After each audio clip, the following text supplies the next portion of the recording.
I stared at the big screen in the conference room, watching the decision on financing of my first-of-a-kind lithium-ion cell plant being postponed at least for another 2 months.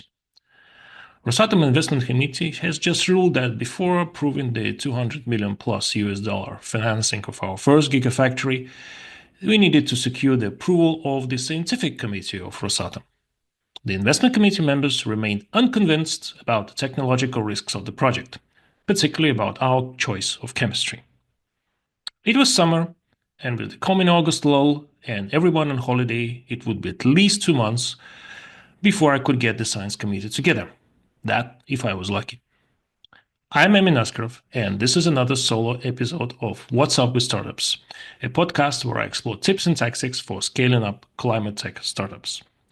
We have all the tech we need to reverse the climate change, but we struggle to get them to a scale that would move the needle.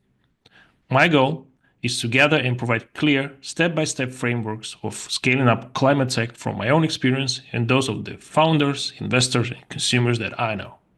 And today, I want to talk about the risking the first-of-a-kind projects.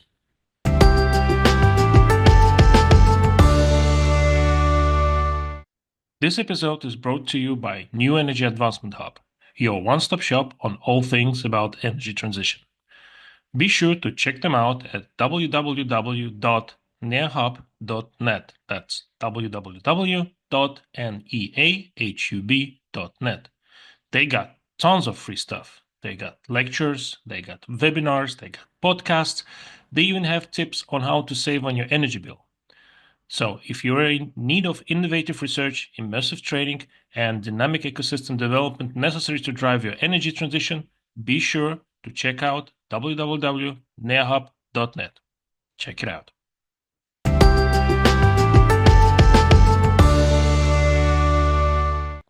FOAK, or first-of-a-kind financing, is a minefield. This project comes with a laundry list of risks: technological, engineering, execution, commercial, safety, environmental, you name it. And they represent the perfect storm: unproven technology and unclear markets combined with the need for major upfront investment in fixed tests. To complicate matters, the investor pool is diverse, including venture capital, private equity funds, impact funds, strategic investors, government agencies, you name it. And all have their own risk appetites and even their own vocabularies for financing. Now, it's no surprise that few startups successfully secure financing for the FOAK projects. Now, what all of these investors have in common is that they will ask about the risks of your FOAK. So, what are the most common risks that FOAK faces? From my experience and those of the startups that I worked with, four risks emerge as critical. The first one, of course, is the technology risk. Your technology works in the lab, but by the time you deploy it in your FOAK plant, would there be any other technology that already makes your technology obsolete?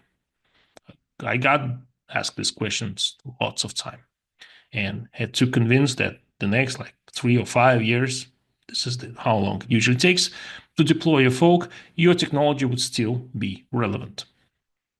Now, the second risk is the competition risk, or what is known in startup circles as the China risk. So, how likely is that the competitors will replicate and scale your technology before you can secure your own market? Then the third one is the commercial risk. Is there demand? If so, will the customers accept the higher price, which will probably be higher than any competitor or any comparable substitute that exists now for your product? And the fourth one, the final one, is execution risk. Now, this risk gets rarely asked about, but it is as important as all the three above. Can you actually make the FOAK? Can you make it on time, on budget? What degree of error can you tolerate before you go to bankruptcy? Now, each FOAK project comes with its own unique risks.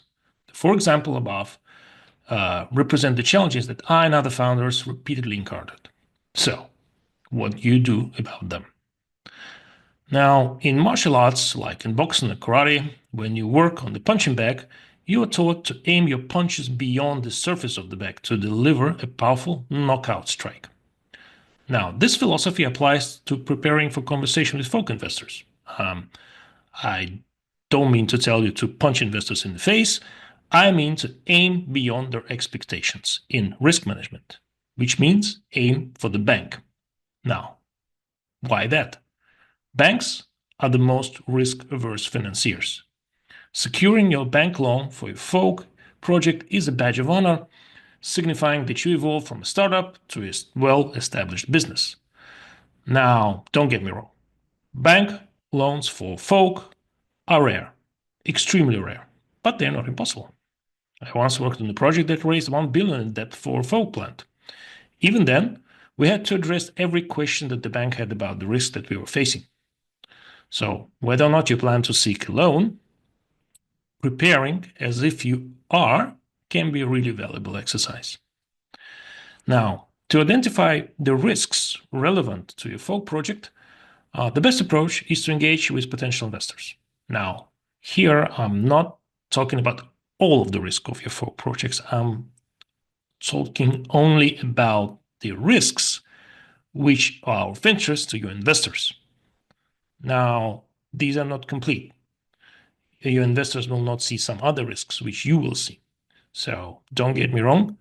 Ask the investors what risk do they see, what risk they want covered, work for it, but keep your own risk list too, because that should be much more expensive than the ones you get from your investors. Now, arrange meetings to pitch your project to investors with sole aim of getting as many questions and objections as possible.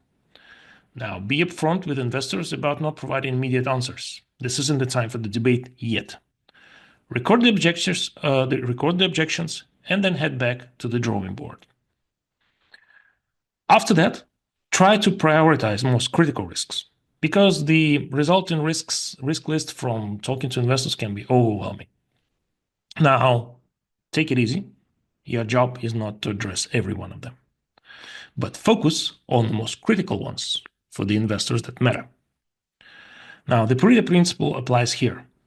Assessing the K20 risk, often 20% of risks, often resolves the other 80% by default. There's one tactical tip here. When you speak to investors, look for the person who remains quiet throughout the discussion. And this person usually asks one question at the end. And that question often reveals the true priorities of investors.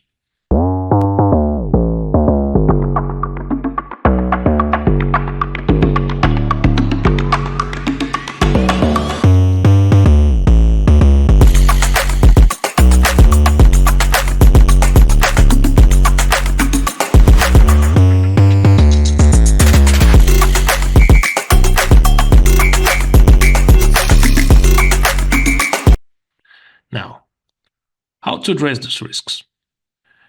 Let's go back to Moscow. So, after the committee directive to seek the scientific committee approval, I got to work. I got my R&D chief, and we prepared a 40-page plus PowerPoint presentation on technical risks of our project. We compared various battery chemistries, the TRLs, the manufacturing readiness levels, the experience of other startups and laboratories, and we went to arrange the meeting. Took us quite some time, but then we actually managed to do them in September. That was 2 months after the investment committee told us to. Now, we had to deliver this presentation via Zoom. COVID was still raging. And after the presentation, we spent the next 1 hour and a half addressing what would you have thought, business and commercial issues. There was only 1 or 2 questions asked about the actual chemistries or technology. The science committee, surprise, surprise, was really interested whether that would be bankable, whether that would work with other clients, or even one person even asked about the question about manufacturing know-how. How are we going to get that?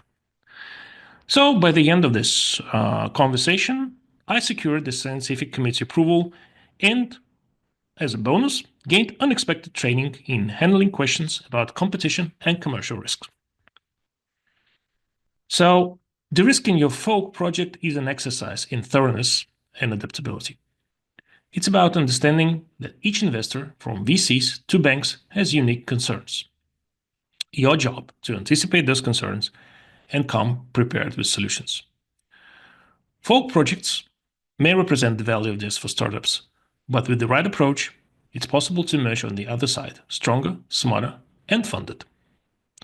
So if you are navigating the complex terrain of FOAK financing or scaling up your climate cycle solution, I'd love to hear from you. Now, share your challenges. Let's explore how to build and scale together. So thank you very much for listening or watching to this episode.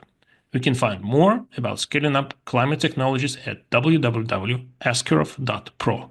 That's www.askerov.pro. Now, if you want more high-level information about energy transition, please visit www.neahub.net. That's www.neahub.net. Good luck.